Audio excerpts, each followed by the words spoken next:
So I'm delighted to be able to welcome Professor Ilya Strebulaev, who is the David S. Lobel Professor of Private Equity and also Professor of Finance. He's also the founder and director of the Venture Capital Initiative in Stanford's Graduate School of Business. He's been on the Stanford faculty since 2004. He's also a research associate with the National Bureau of Economic Research here in the US. He got his doctorate from the London Business School. He's, of course, published in most of the major journals related to finance and has won Best Paper Awards in the Journal of Finance and also the Journal of Financial Economics. His research has also been featured in the Wall Street Journal, in the New York Times, and in the Harvard Business Review. He has done probably the largest survey of companies in the venture capital industry ever. And as a result of this, he's kind of been able to identify a tendency toward overvaluation among unicorns and how when the excitement wears off, they tend to be 50% more highly valued than they should be. He's also at Stanford been awarded the MBA Distinguished Teaching Award. So thanks so much for coming. And today, this week is a very special week for you because your new book has just come out this week, I think, right?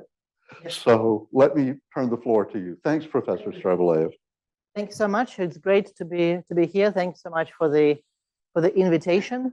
First of all, as a finance professor, I believe that incentives drive behavior. So for everybody who survives until the very end of my talk, I'll be very happy to sit over there and sign every single book. Okay. And for those of you who are on Zoom or watching the recording, I'm very sorry, but you missed this amazing opportunity. And I believe that incentives drive behavior even further. So for everybody who's going to come over, I also have a gift for the book. We produced wonderful, beautiful bookmarks so that you can read the book and stick it in, even though many people who already read the book told me they don't need a bookmark, because once you start reading, you kind of will not put it down. Okay, so thank you so much for the introduction. I've been at Stanford for 20 years. And this is what's really interesting about me. Should I stand over there, in fact? So that's okay? Okay. So, because I like walking around to hold the audience in attention. So I've been at Stanford for 20 years. And when I came as a young professor of finance, I was teaching the basic finance class, as most young professors of finance do when they come to Stanford. And I did not know anything about the venture capital. So venture capital was not taught in PhD programs in finance at the London Business School or at Stanford for that matter. When I came, there was zero finance professors, zero economics professors, zero accounting professors in the business school that were doing anything on venture capital. Why? Nobody cared. And also because it's a private, semi-secret industry, so there was not enough data. And I did not know anything about it. Now, the difference was that, unlike many other faculty members at Stanford, I became very early, very close to my students. So I taught MBA students finance, principles of how to make decisions, investment decisions, financial decisions. And then what I learned very quickly in a couple of years after I stayed in touch with the students, that those who went to the Wall Street, those who went and became finance guys in large companies, those who went for nonprofits, they kind of followed the rules that I told them, you have to do this, okay? And some of them became venture capitalists, and I didn't really know what that was, or became founders of startups, and they did not follow the rules that I taught them. And so there were two explanations. One is they were all wrong, and they had to follow Finance 101, or there's something else was going on. And I was intrigued as a researcher. And this is one of the major reasons why I started studying how venture capitalists make decisions. And then I became really interested, because what I really realized is that first, venture capitalists make decisions very differently. And there is a reason to that seeming madness. There's a reason, because in fact, the venture capital industry turns out extremely impactful. And when I realized that, I stopped doing anything else. Okay, and so I founded Venture Capital Initiative. I developed the venture capital class that is now the most popular at the GSB. Last year, we had 240 MBA students on the wait list trying to get into the class. But and I wrote the book that came out yesterday in the US, The Venture Mindset. So I need to explain to you why it's called the venture mindset. Okay, and here is the reason. So let me explain the word venture first of all. And I'm going to mention a lot of my research. So one research that in fact really took me on this path is that with my former PhD student, Will Gornell, who is now a professor at UBC, we looked at every single company in this country that went public in the last 50 years. It's thousands and thousands and thousands of companies. And for each company, we very carefully identified how they were financed before they went public, okay? And it was not an easy exercise. And what we found out is that every second company was financed primarily by venture capital. So the venture capital industry is behind half of all the companies that became public in the United States in the last 50 years. Moreover, out of each dollar spent by all these newly created public companies, 92 cents, out of each dollar spent on R&D, which is the growth engine, 92 cents spent by the companies that were venture-backed. That is not the end. If you look at the top companies in the US, depending on the market durations, mostly depending on the performance of Tesla stock, it's either 7 or 8 companies on every single day in the top 10 by market cap that were venture-backed. That is also not there. You know, scientists care about causality as opposed to correlation. And what my research showed is that there is a causality, which means the venture capital industry caused the creation of most of these companies. Our empirical analysis suggests 75%. Just 3 out of 4 of these largest companies that were created recently were caused by the venture capital industry. So have you ever thought why you've never heard about French Google or Canadian Microsoft or Japanese Facebook or Italian NVIDIA or British Alphabet? Well, the reason is those countries never developed strong venture capital industry. That is the reason. And so that is the venture. Venture is really important, much more important than most people realize. Now, why mindset? That is because venture capitalists have been facing forever very, what I call hostile environment. The environment where they were facing very high degree of uncertainty, very high degree of unknown unknowns, disruption, something that is changing very fast, unpredictability. And they had to develop, not because they're smarter than us, but just because they needed to survive and succeed. They needed to develop new skills, new techniques, new playbook. And they did develop, okay? And oops, let me skip this. And they developed these principles that, in fact, most of them themselves don't think consciously, but that they follow. And so I now spent a lot of years, and I, with my team of many people in the Venture Capital Initiative, devoted all this effort to try to identify those principles and then teach my students, teach or eliminate, enlighten other academics. But I always felt that it's constrained because even Stanford students cannot really take my class. So that is the idea behind the book, The Venture Mindset. So in the book, we identified the 9 key principles of the venture mindset. And even though it's about venture capitalists, it is not for venture capitalists. This book is not for investors. Amazingly enough, investors are buying this book in droves. Like Andreessen Horowitz, famous venture firm, just ordered 500 copies for all of its portfolio companies of its investors, and NAA, another firm, ordered 250. And in fact, some of the Japanese venture capital firms, you might have heard about TDK. So TDK Ventures just ordered 500 copies to give to every single decision maker who knows English. Okay. Hopefully they have 500 of those. Now, so the book is for all of those who make decisions, whether they are founders, investors, or decision makers in small, medium, or particularly large corporations or large organizations. Okay. So I will not have time to go over, of course, all those 9 principles, but let me identify a couple of things.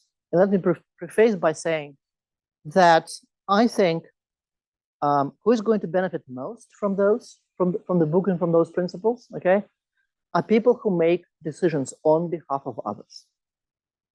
So for example, if you happen to be working in a large company, okay, in a large company, either the CEO, the C-suite, the executive, or maybe you work in an innovation office, or maybe you're representing this company here in Silicon Valley, you are going to benefit, especially if you digest this and make sure that every single one in your organization who makes decisions really understands this and internalize this. Or if you happen to work for the government and making decisions on behalf of the regulator, then I think this book will first of all explain to you why so many attempts to build Silicon Valley around the world failed. Just because people who are trying to do it took Silicon Valley as they see, but they did not understand the principles. Because without following these 9 principles, you cannot build anything that reminds you of Silicon Valley. Okay, so let me try several principles. Okay, the first one is, and I'm going to use the American baseball analogy. Home runs matter, strikeouts don't. By the way, so I'm originally from Russia, and therefore I came here 20 years ago, but I didn't know anything about baseball. But as a part of the research in the book, I now became a baseball expert. And for those of you who are into baseball, I can tell you something interesting. Do you know that baseball statistics is very similar to venture capital statistics? Okay, so here's the principle. Home runs matter. Home runs meaning a great success, like a great positive outlier or a jackpot. Strikeouts is a failure. Here is statistics from the venture capital. This is a beautiful visualization, but it's really behind this is the data on almost every single venture capital-backed company that the United States ever produced. Out of typical 20 early stage deals that VC-backed companies back, around 15 fail, sometimes more, okay? It's shown 16 here. It's kind of between 15 and 16 statistically. Several more produce decent returns. If you work in a large company, getting 3x, which is $3 per dollar, is a good idea. For VCs, it's mediocrity. Why? Because it doesn't cover all the losses. And statistically, only 1 out of 20 becomes a home run. Kind of you're getting $100 plus on each dollar investment. And the entire venture capital business, and the entire business of innovation, and the entire business of disruption, and I'm going to go forward and say the entire business of the world today, especially driven by AI, is about how to increase the odds of investing in a home run. Okay? And there are many, many layers there, because you can increase the chance of you getting access to a potential home run. You can increase the chance of you identifying a home run or a home run founder. Or once invested, you get a chance to increase the probability, the odds, that that specific company becomes a home run. And by the way, even small changes make a big dent. If you increase this probability from 1 out of 20 to 1 out of 18, you suddenly will statistically get ahead of everybody else, okay? Now, several points here right away, which are lessons for everybody. So I very often lead strategic offsites for the C-suites of large companies, the CEO, the board members of large companies. Like we go somewhere for a day or for 2 days, okay? And we spend like an hour here on this slide and the regular slides. Why? Because I think the traditional mindset would not mind home runs. I mean, who would be against a home run? The traditional mindset, though, dislikes, I would say, loathes strikeouts. And the whole idea is unless you accept or in fact embrace strikeouts, embrace failure, okay, you will never have home runs. And given this is the US-Asia forum, I think in Asia specifically, there is attitude towards failure, which for historically, okay, has been very negative. It has a very, very negative connotation. And when I talk to Asian investors or Asian companies, I provide a lot of interesting statistics from the US. Most of this is from my research, but also from the research of others, that failure is not just something that just happens. It's not just a necessity. It's something that must be there. Okay, but not just kind of any failure, specific kind of failure. I will just have time to give you one fact. So we looked at founders in the US. We looked at founders that are serial founders. Serial means those founders that already were founded in the past. And we looked at founders who raised venture money in the past. Now, the reason is it's easy to get data. So if you raise a venture money, we have data, okay? If you raise some kind of, if you bootstrap, we may or may not have money. So again, we looked at serial founders who raised venture money at least for one company. Now, the first fact is intuitive. At least my MBA students are not surprised by this, which is if you're a serial founder, you're more likely to be successful. So if I'm a venture investor and I have to choose other things equal, as Latin people say, ceteris paribus, between serial founder and new founder, serial founder is better. Here comes the surprising finding. Serial founders who failed in the past, so whose startup was less successful, whose previous startup was less successful, are more likely to be successful. So failure, in fact, leads to success. Now it's conditional raising another venture round. So as a result of this, many VCs here in Silicon Valley, not only they don't look down on founders who failed, but in fact, very often they say, this is fantastic. Like you experienced all this trouble, you've learned your lesson. Now you will have better resilience. You'll be able to respond better, okay? Now, this is true also about, not just about VCs, about venture-minded organizations. So let's see whether, I have a couple of thoughts here from famous VCs. My friend Alex Rampel, who is at Andreessen Horowitz, says errors of omission are much bigger than errors of commission. So he cares only about those startups that he could have invested, but did not invest. And this is exactly what Bill Gurley says at Benchmark. I don't remember about any strikeouts, but if I miss Google, I will never forget it.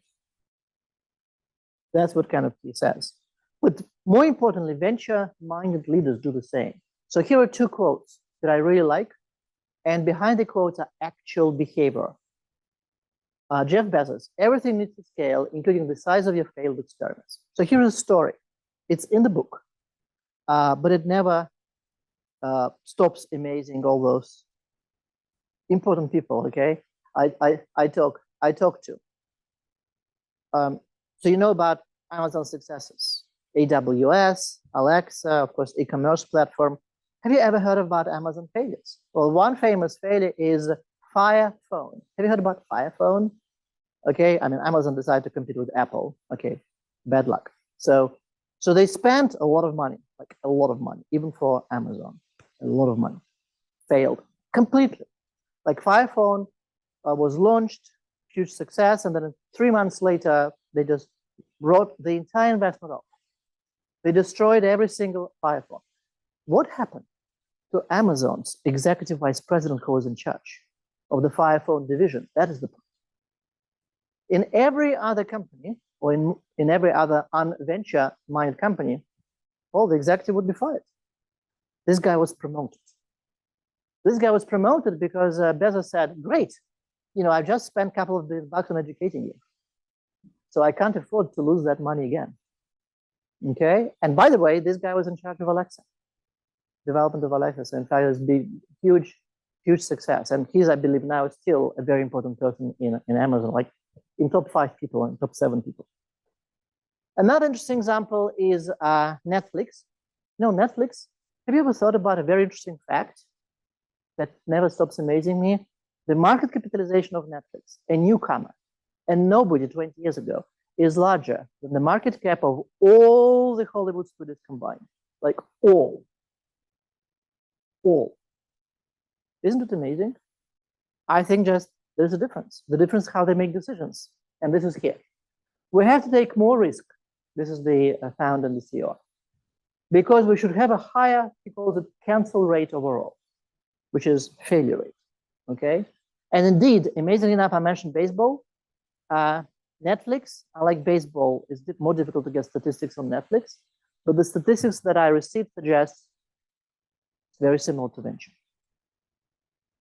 1 out of 20 Netflix projects become a home run. Everything else just doesn't matter, fail, whatever. Okay? So my suggestion to all of you, whether you're in the innovation office, here, a founder, an executive of a large company, think about this principle. Without putting this principle into action, it's very difficult to create an innovative environment. And I believe that we are entering the real era of disruption in the next 10 years, based on all these changes that I see. And I think this principle is going to be fundamental. Why? Because I think that we're entering the world, and the representatives here of large companies should take note. And I've done a lot of research on this recently because I've been fascinated by this. We're entering the world of very different competition. And by the way, regulators are incredibly behind this. So the definition of competition is changing so fast that the Federal Trade Commission, the US, anti-monopoly, etc., it's antitrust, they really don't really understand what's happening. In the past, the industries were well defined, okay? And yes, there were industries where there were oligopolies, like Coke and Pepsi. But most industries, there were a lot of competitors, okay? There were large players, there were smaller players. I think that is going to be in the past. Here are 2 interesting examples. Starbucks, which by the way, is a venture-backed company. Because in fact, VCs don't invest in new technologies, as I'm sure every single of you thought. VCs invest in new business models. It so happens that new business models typically happen in technology, but Starbucks provides a new business model of coffee chains. 40% of all the coffee stores in the US today. The rest doesn't matter. Now, well, I always play this game with the participants if I have more time. Name me the largest ride sharing in the US. Well, everybody says Uber. Name me the second largest in the US. Everybody says Lyft. Name me the third. You will not be able to name the third. And if you are from Asia, from Dubai, okay, you will never be able to name the third, okay? Because, as I say, for every Uber, there's Lyft, and then there's nothing else. And this defines the new era of the world competition. Oops, the slide is missing. Which is the power law. The power law is that in every single industry, there's going to be a huge big winner. There's going to be the second runner-up, and nothing else matters. And for every single large company here, my prediction is that your major competition is going to come outside your current competition, outside your current industry. That's my guess. Okay. So let me skip this. So let me go to the second principle of the venture mindset, which I find very, very useful, which is get outside the 4 walls. Facts about venture capitalists is that they have beautiful offices that they don't use. Very stupid, right? Typically, you can find them in their offices only once a day. By the way, that was also true before pandemic. Once a day. The rest of the week, they travel. They try to find those amazing entrepreneurs, or they work with the existing portfolio companies. This is the cafe at the GSB. Every single time I go there to get my coffee, I see several venture capitalists that are trying to meet those fantastic MBA students or engineering students before anybody else meets them. Okay? So, and that's called the getting outside of the 4 walls. Here's a very interesting research we've done. And those of you who are in charge of corporate innovation should pay attention. We compared the LinkedIn profiles of VCs and their corporate peers. So those VCs who work in large corporations, corporate VCs. And what we found? First we found is that the LinkedIn profiles of VCs are much larger. So they have many more connections. than the LinkedIn profiles of corporate innovators. Now, that by itself is not a problem, okay? What we found out, which was much more interesting, is that the LinkedIn connections of VCs are much more diversified. They're coming from different geographies, different industries, different firms, small, large firms, different educational backgrounds, different gender, different race, and so on and so forth. When we looked at corporate innovators, those who are actually in charge of looking outside their corporation, okay, they're very undiversified. Like most of their connections, either from their college, their graduate program maybe, and their current employer and their previous employer. And that is a problem because if you look at all these great ideas that are around us, most of those come outside our existing networks, outside our existing ideas. And VCs, the venture mindset, clearly realizes that. Now, those are corporate innovators. We actually failed to do this research with respect to just corporate managers because many of them have such a poor LinkedIn, we just did not have enough data, okay? So getting outside four walls, I think, is very important. And well, one action piece of advice is check your LinkedIn connections and try to diversify it in a meaningful way. And I'm being very, very serious, okay? By the way, you know, one great thing about learning and studying venture mindset principles is that I changed my own behavior, okay? And one behavior here I changed is well, I'm an academic, okay? Academics will sympathize with me. I travel all the time. And when I traveled, I used to have my, like what Kimberly has right now, my laptop with my earphones, and I look at my paper or somebody else's paper because I'm going to criticize somebody else's paper.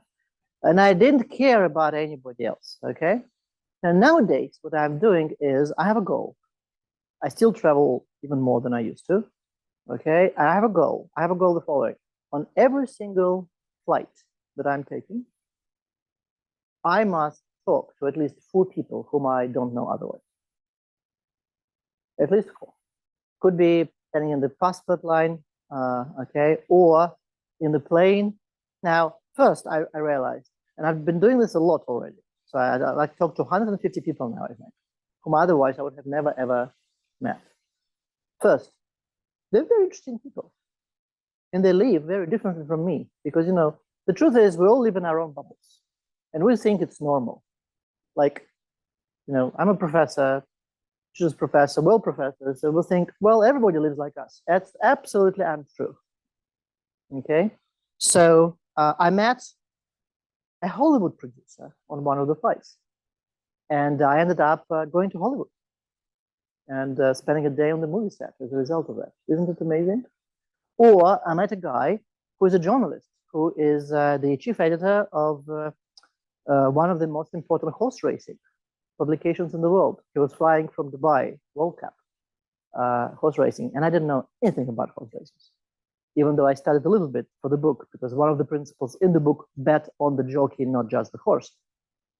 And so we argued with him for half an hour, and he ended up writing an article about this Stanford professor who is thinking about the jockey versus the horse. And so you never know. So this is specific action for you to take that I think is very useful. Okay. A quick question, because I have 5 minutes left. A quick question: how many of you here are founders or would like to be a founder? Okay, so this is going to be my final example, and I'm on the second principle. So you will have to read the book, okay, carefully to learn about the other principles. And in fact, even for these 2 principles, there's a lot of stuff there. But here is my experiment that is amazing. And I think for professors here, it's going to be amazing that Stanford allowed me to do it. Okay. So we started studying where the venture capital deals come from. And they come from all over. This is getting outside the 4 walls. You never know where your deal comes from. What I found is that about 10% from my data, deals came what we call inbound from management. It's a very academic terminology. It really means cold call. Like you're a founder emailing the VC whom you don't know. Can you say, I'm a founder of a great startup. VC's reply, the venture capitalist replies, you meet, they invest. That's that. Well, there was an inconsistency. I talked to venture capitalists, successful ones, unsuccessful ones, old ones, young ones, okay? Everybody told me that we don't take cold calls. Like, don't email us, don't call us, don't send messages on LinkedIn. There's like 0 probability we will respond. So that seems to be inconsistent. And I love inconsistencies because that's how research progresses. So what we did. With my students, we decided to do it. We created 50 fake startups. We had great fun creating those. For every startup, we created fake websites, fake email servers, fake LinkedIn profiles, fake, what else? A lot of stuff, fake logos. Okay. Then we created 200 founders, fake founders. For every founder, we created all of that, okay? And then we took the database of about 7,000 investors, VCs and active angel investors, and we send them emails, which is call emails, blurbs about startups. And again, fake startups, fake founders, actual investors. Okay, here's an example of this email, short email. Of course, we crafted it well. And the idea was very simple. By definition, by design, the venture capitalists who received this email, they didn't know, they never heard about the startup name. We made sure that the names were such that they didn't exist before. And they never heard about the founder. We also made sure about this. And we collected responses. And we were interested to find out what is the probability of a positive response. A positive response is a VC replies and asks for, can you send me a pitch deck? Can we chat on Zoom? Can we meet for coffee? I would like to call you. Here's my junior partner, Henry, who would like to meet you. I mean, something like this, which is in fact how a typical conversation starts where there's a warm introduction to venture capitalists, okay? Now, we spent a lot of time designing this, I can tell you. And of course, I confided, there's big secrecy, because of course, once this is published in the book to join in Fast Company, you know, the experiment, you cannot continue the experiment. So, so we, very close VC friends of mine helped me, like about 6 of them. And every single one of them told me, don't do it. Because you're going to spend a lot of money, which we did, a lot of your effort, which we did, a lot of resources, which we did, and there will be no responses. Like, it will be a failure because for this experiment to work, you have to get some responses. Okay, so they said 0%. Here's the fact. The fact was, again, there were 50 startups, 80,000, to be precise, 83,000 emails. We got between 8 and 15% of responses. The least popular startup received 8% of responses. The most popular startup out of 50 received 15%. I mean, every 6th investor responded in a very positive way. Now, here comes a real deal, is that more successful VCs, remember, we actually knew about every VC. Angels, we knew less, but about VCs, we actually know a lot. Their returns, the size of their fund, I mean, et cetera, et cetera, et cetera. We know a lot of stuff, okay? And we found out that more successful VCs were much more likely to respond. So they say we never respond, but actually do. So for those founders here, yes, warm introductions still work better, I guess, even though in fact we did not test this. But cold work. Now you have to craft these introductions carefully, of course, okay? But if you have an interesting startup, if you know how to do this, then this works, okay? So let me stop here. I think I'm out of time. I'll be happy to answer any questions. And I hope that I gave you enough information for you to be interested to read this book without actually need for a bookmark, even though I'm going to give these bookmarks to all of you. And make sure that you can, oh, by the way, sorry, I'm going to, if I allowed to advertise, is there Fine. an advertising pitch allowed? So, so we were promoting the book. So the book came out yesterday in the United States. We had a book launch. Tomorrow it's coming out in the UK, and then globally in English. And to promote the book, we gave some special bonuses. And the special bonuses are, if you order the book, the hardcover, then we had a special series of special webinars where we talk about this for either founders or executives of large companies in a great detail. The webinar is 1.5 hours, and also the unicorn report that I produced, because in fact, my team studies every single unicorn in the United States. And also now we have the global unicorn data, even though we haven't yet released any results, but we're going to do in the fall. So this offer is actually going to expire either tonight or tomorrow night. Officially tonight, but likely will extend it until tomorrow night for a simple reason that my social media assistant is away for one day. Okay, so, and I don't know how to take it off the website. So if you're interested to advertise this to your friends, send this information to them. So if they buy this and send the email to my social media team at team@vdcminds.com, then they still will be able to attend the webinar and get the report. Thank you. Thanks so much. Please wait for the microphone. We've got microphones coming. All right, great talk. Thank you so much. So I'm a serial entrepreneur. This is my third company. My question is, as a founder, I love the principle you share. So you mentioned 9. I'm definitely going to read the book. But which are the core principles as a founder who is, will be applicable? Yeah. Very good question. So, so every single principle is important, but maybe different implications of the same principles. For example, let me go back and then I'll introduce another principle. So if we talk about home runs, I would say that for founders, it's very difficult to implement directly because you don't have 20 projects, you have 1. Okay. But what is really interesting is that if you're going to raise money from investors, this is in action right away. For example, if you deal with a venture capitalist who is managing a $75 million fund or who is managing a $1 billion fund, they're going to approach your company. Your company is the same in a very different way. Because from their point of view, a home run is going to mean different things.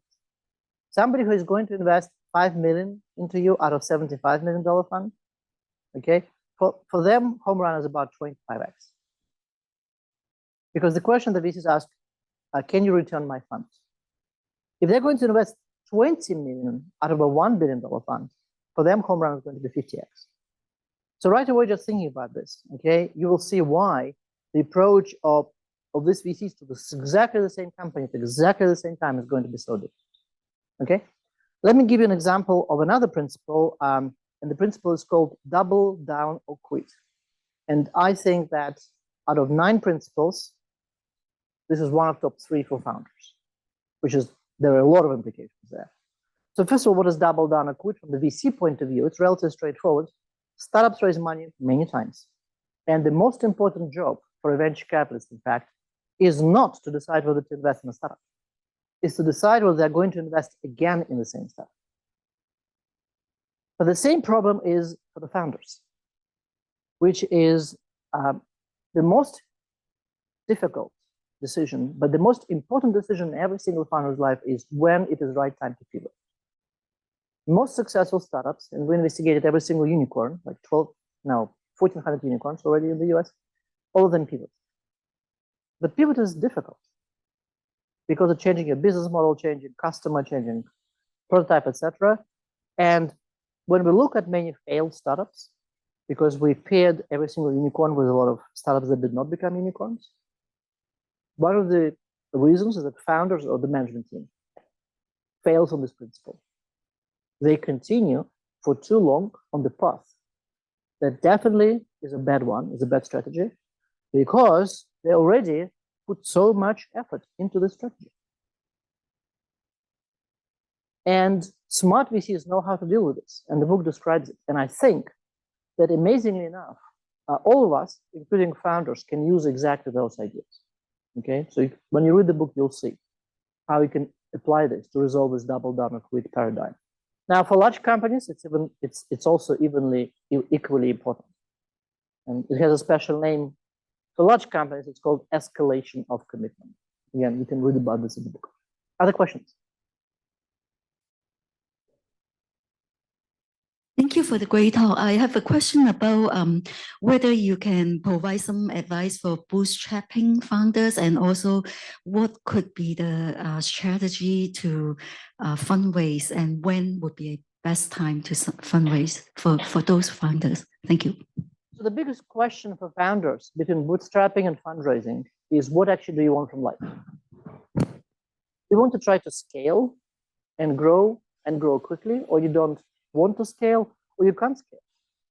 So many founders are fine with reaching, a certain size and then stop growing. But in fact, you may not need to raise funds at all, and that's okay.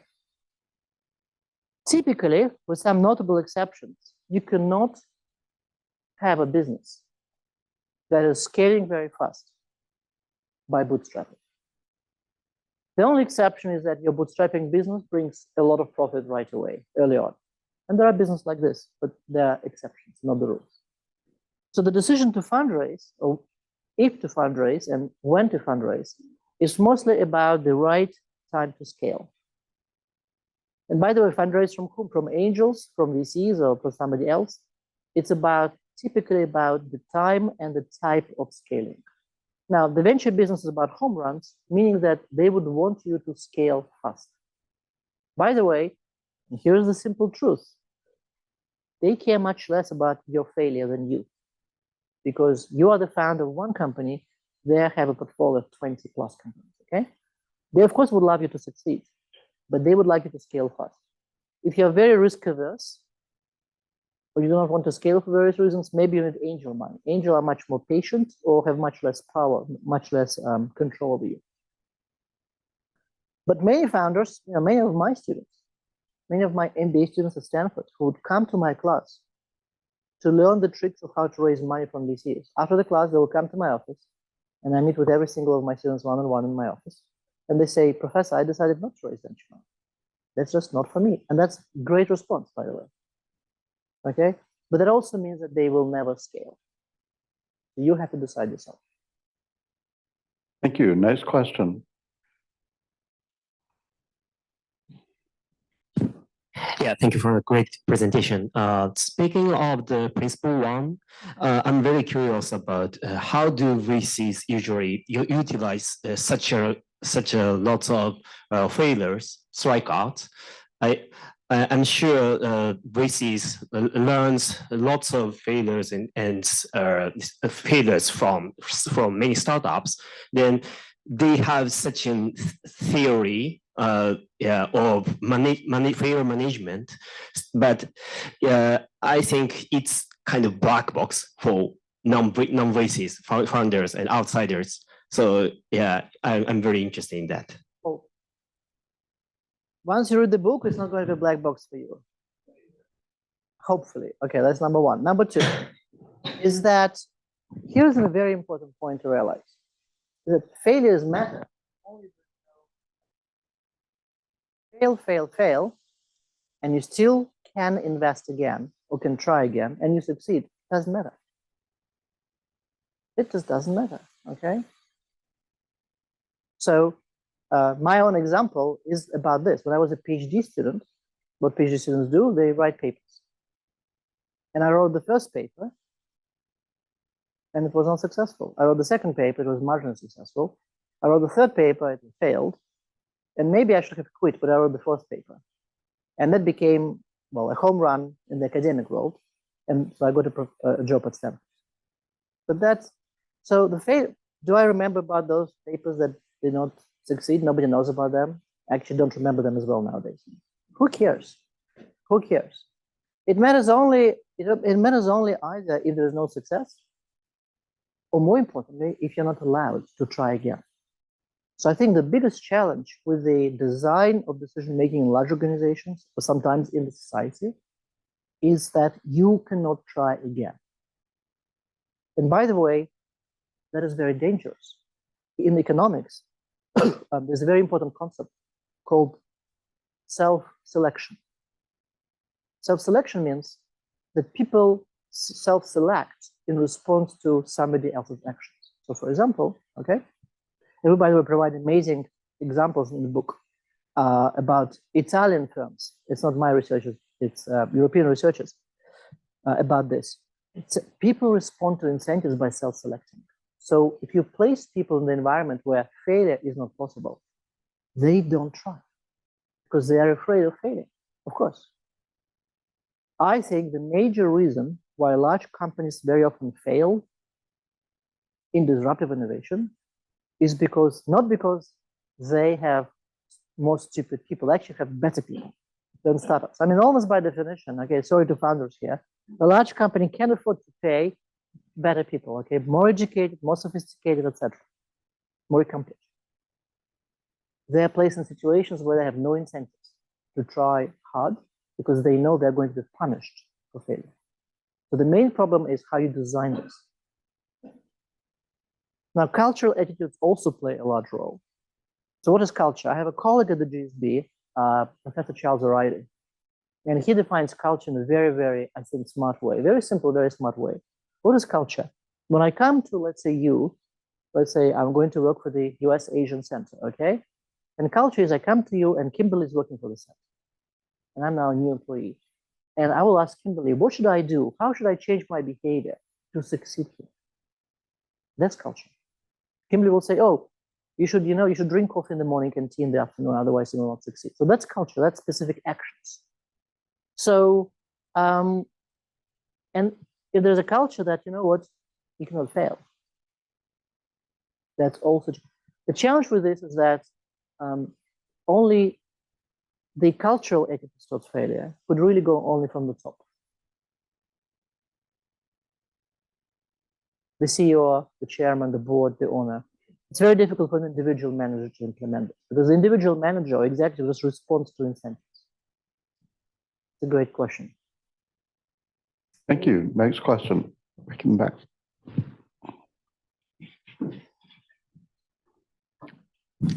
Yeah, Professor, thank you so much for the insightful speech. And I wanted, I come from VC and I've got a question about the quality versus quantity.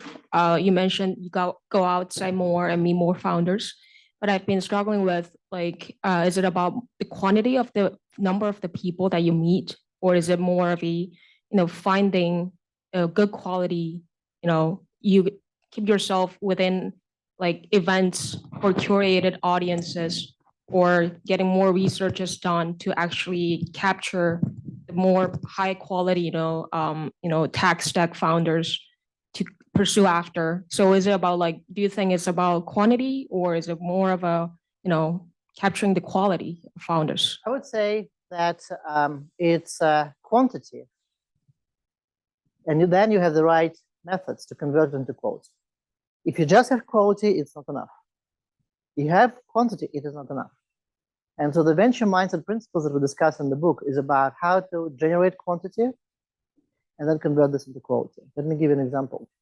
So this principle 4, which means say no 100 times. So that's statistics. And by the way, if you're a VC, you go home, I'm professor, I'm going to give you a home assignment. And do this for what you did. What is this? This shows you the deal funnel of a typical successful venture capitalist. So for each deal made, there's 100+ deals complete. Quantity, quality. Statistical quality, okay? Potentially home run. Now, and there's a deal funnel. And if you don't have a lot of companies here, it's very unlikely you will get calls. And when we see this in the data. But also, how you convert this into quality, it turns out that smart VCs use different methods at the top of the funnel and at the bottom of the funnel. So here, going kind of from 100 to 10, more or less, okay, you use what I call a fast mode or fast lane, and then you use slow lane. So fast lane, by the way, the reason why it's fast lane, you just don't have enough time. You worked so hard to get to know all those fantastic founders, but then you need to quickly funnel them through. So here's the question you're going to ask. In the fast lane, Smart VC is asking very specific questions, which is why not to invest? Notice the addition of not, that's critical. By the way, psychological research shown way before that if you ask a positive question and a negative question, then the brain starts working differently, okay?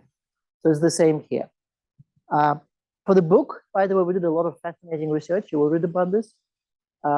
One, which I never thought I would ever do, it was a lot of fun. My colleagues and I watched hundreds of hours of Shark Tank and the Canadian version called Dragon's Den. So that's for research reasons. Why? Because it's really interesting. So Shark Tank is really only about fast lane. We don't see slow lane. It's boring, okay? It's not cute enough. But what we see here is that a shark asks a question, the founder responds, and if it's obvious, so we coded responses, and we coded responses by whether it's obviously raised a red flag. And then if it's raised a red flag, we also independently looked at, luckily for Shark Tank, you can see the facial expression of the shark. And that's amazing. There's a huge correlation. The moment there's a red flag, you just can see the shark changes. Like the shark loses all the interest, just switches off, turns off, no more questions, okay? And you see this. So that is the fast lane. Now, of course, it's easier said than done, which is there's an art and science of what kind of red flags, and you gain this with experience. We'll give some examples in the book. And likely for large executives, for example, is going to be different from VCs, and from some VCs is going to be different from other VCs. But that is the principle. Okay, please. Get a mic. Thank you. So just a curious question. What are those typical red flags that you would notice? Just one or two of I them. can tell you for VCs. For VCs, there are two types of red flags. The first red flag is all about the team. And that is because, by the way, that is the huge difference. This is the single biggest difference between large companies and VCs mindset. Large companies, it's all about the horse, the business model, the product, the market, the value proposition. Of course, that's all important. For VCs, it's who is going to implement the horse, the jockey. I'm going to say something provocative, especially for representatives of the large companies here. Ideas are overrated. You know, whenever founders talk to me and they say, we have this amazing idea, I say, I can't judge whether it's amazing or not. But what I know that if it is an amazing idea, somebody else is trying to implement this as well. Okay? So it's about founders who are going to implement it. So therefore VCs, all the red flags, and I can go into detail what kind of red flags they see. But the moment there's a red flag about the founders, that's that. The second type of the red flag for VCs is the market size. If the market size is too small, that means that, well, whatever you do, you cannot be my home run. And therefore there is no point in me of losing time on you, okay? So those are two types of most common red flags. And again, this is the red flag, they don't decide to invest at this point. They decide, this is the reasons why we will not proceed with the further due diligence. Make sense? So I have a question. I'm Sana. I'm a student here, and my question is: have there been qualitative studies in the past of venture capital's like decision-making process for what kind of investment, what kind of companies to invest in? And my background for that is I'm taking a class called Politics of Algorithms by Professor Angel Kistan, and in class we did. The professor's argument was that investors decide on what kind of startups to invest in based on like cultural signals that they see. Like, for example, like past the successful startup founders have been like white men, for example, and they went to like elite schools or and then he was saying that many people who are selected to be invested in their first startup does not succeed, their second startup does not succeed, but they do several, and maybe their fifth one succeeds. And so I was wondering, have there been any qualitative studies on what the decision-making process is? Well, first of all, likely your professor read my articles. Second is that I'm not really sure what you mean by qualitative. I've done a lot of quantitative studies on this, which obviously with qualitative implications, okay?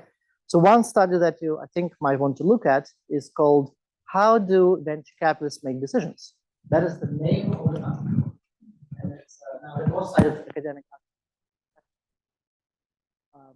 And that goes over all the dimensions about how VCs make decisions. Now, it's true that venture capitalists look for patterns because those are shortcuts. And it is also true that unfortunately shortcuts lead to biases, which means that in the past, we as VCs, only white founders, white male founders to be precise, okay, with some notable exceptions. So that's a pattern. And by the way, what is really interesting is that if you look at the recent data, then there are a lot of VCs now who specialize in investing in, let's say, women-led startups or in minority-led startups, or founders from underprivileged backgrounds, and there are reasons behind it. And it's not because they just, care about DI or social impact. That's financial proposition, because they believe that those are the founders that have been overlooked, and therefore their odds of finding a home run there at a reasonable price is much higher. Okay, but have a look at that article. Hi, Professor. So when you're looking at the data, we also understand it from an evolving perspective. The VC landscape had evolved quite a lot from the old, small brotherhood to now the founders fund, the CVCs, the bank backed, and then nowadays Sequoias are also going into the hybrid model. So out of these different animals and types of VCs, how do you discern what they say versus what they do? That's number one question. Number two is, if you had time to look into these different types of VCs that grow out in the last 20, 30 years, do they actually have a preference on some of these principles that I want you to probably double click on that. Thank you. First of all, I'm a very skeptical person. It's, I guess, the combination of my Russian background. Russians are very skeptical by nature. And of course, professors are very skeptical by nature. So it's like overlap, okay? So I typically don't believe what people say. I look at the actions. Actions, I think, speak more than words most of the time. Okay. So in terms of the stuff, the VC industry is constantly evolving. Why? Because there's innovation, because people are trying to become better than they were in the past and trying to become better than anybody else. That makes sense. And like with the VCs, there are a lot of failures. Some of them are easy to predict. I think some of them are difficult to predict. So for example, about 7 years ago, all my students, MBA students, told me about crowdfunding. That the VCs are going to be disrupted, like the traditional VCs are going to, like Sequoias will stop existing because of crowdfunding. And I was very skeptical about it for fundamental reasons. And of course, it didn't happen. And now this crowdfunding is unimportant. And there were a lot of other innovations that didn't work out kind of very well. I think hybrid is also not really going to work out likely. Okay, it's going to be a niche, but it's not going to replace the existing model. But some innovations might. So one innovation, I would say not really innovation, but a trend more, that I think is going to change dramatically the VC landscape is corporate VC. And there is a reason behind that. There are two reasons. One is because in the past, startups did not scale up, going back to your question, did not scale up that fast. And so they did not need access to those distribution channels that large companies have very quickly. And the truth is they also were of no interest to large companies. So these days, in 12 months, startups scale so fast, then suddenly strategic investors are either interested or scared. And so we see the proliferation. My team tracks all those CVCs, corporate VCs. And when we started this job, I believe there were like 400 of them, and most of them were strange. crucius, and now there's more than 3,000 of them. A friend of mine, James Mawson, is the head of the GCV, Global Corporate Venturing Organization, and they've been organizing conferences for VCs. And I went to the first conference in Sonoma County. There were like 60 people, strange looking. Knew nothing about VC, very little, okay? Then they had to move because Sonoma County doesn't have a large enough hotel. They're now in a huge hotel in Monterey, and I think James told me he needs to look for another place. The last time I went in February, there were like 3,000 people. And by the way, they're now meeting everywhere, in Hong Kong, in Singapore, in London, and wherever. Okay, there's chapters. Now, the second reason, I think, is that slowly corporations become more sophisticated. And again, I hope that this book is going to help. Because traditionally corporate VCs were unsuccessful. And they're still largely unsuccessful. So that will change. I mean, the beauty of corporations, many of them can afford to lose money. Unlike founders, unlike VCs, really. If you lose even $1 billion on the corporate VC, and if you're a $500 billion corporation, okay, that's just a learning experience. So this, I think, is going to stick, and I think that's going to impact the world of VC much more in the long term. Okay. I'm afraid we're about out of time, but I've got to ask a last question. Do you have any special advice for people about how to apply the lessons in your book? I'm sure you've thought through how people are going to react when they read it. So do you have any things that you would like to? Yeah. Thank you. Well, first is I believe in the two applications of teaching. The first one is to apply this to yourself. So we give a lot of stories in the book. I believe in the power of storytelling. So every single page is a story about venture capitalists, startup founders, venture mind organizations, or failed organizations for specific people. Okay. And of course, we choose cute stories. Okay. We need to ensure that you turn the page. My suggestion, though, if you would like really to learn from this, is to ask yourself a question. Think about your personal experience, either personal or professional, where you were in the same situation. And by the way, as I was writing the book and as I'm learning venture minds principles myself over the last 15 plus years, I always thought about what this means for me. Like, I'm not a venture capitalist. I'm investing in my students, but I'm not really a venture capitalist. Okay, but I already gave you one example, but I can continue on how I changed my behavior a lot. So this is one piece of advice I have. The second piece of advice I think is really important. Teachers have really a great advantage, which is they explain the same stuff again and again, okay, to a different audience. And by doing so, they learn. So let me finish, Richard, by a joke from my Russian days. So I went to Moscow State University and I studied math there. And here's a joke about two math professors. That at the time when I was told this joke, I just laughed. And now I think it's a very deep joke. Here's a joke.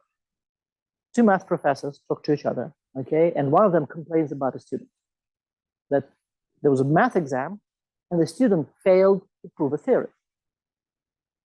And the math professor says, well, I explained this theorem to him, how to prove it. And then he failed again. I explained it again and he failed again. Well, do you know, already I understood how to prove it and he still couldn't. So the joke is that finally, professor also initially did not know how to prove the theory. But finally, he understood how to prove the theory. And the student still didn't understand, but I understood. So every single time in fact, I've been doing this many, many times. Every single time I teach something that I think is so obvious to me, I learn something new. So piece of advice, become teachers, which is explain whatever principles you learn here, lead to discussions. There's a Greek philosopher, Plato, that taught us Socratic methods. And I believe in this here, which is start a conversation at a dinner table, in the coffee shop, or wherever, in the coffee break, give a story, maybe add your own story, and try to discuss. And I think this will lead to changing behaviors. Thank you. Bravo.